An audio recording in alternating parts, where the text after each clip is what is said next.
Scuzați-mă, dar mă deranjează muzica asta și... Poate tot. Sau că poate să te omori. Sau cred că poate să te omori. Băi! Spui că poate să te omori. Nu ești chiar așa de politicos cum credeam. Nu, dar știu că poate să te omoare, că de ce te omoară? Cum mori?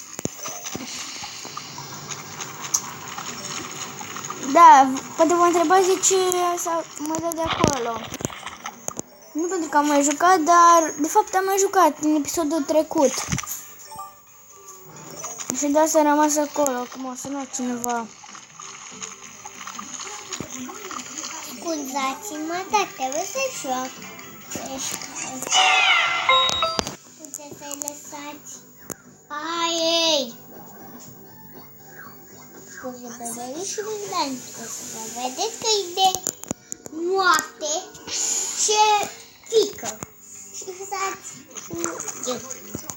Este la papă. Noi putem să ne uităm și pe el. La ce? Când te joci. Da, poți să te uiți. Dar copiii mei nu? Tu n-ai copii, frate. Mă jucam de copii. Nu știu să ne explic astăzi. Sper că vă plac.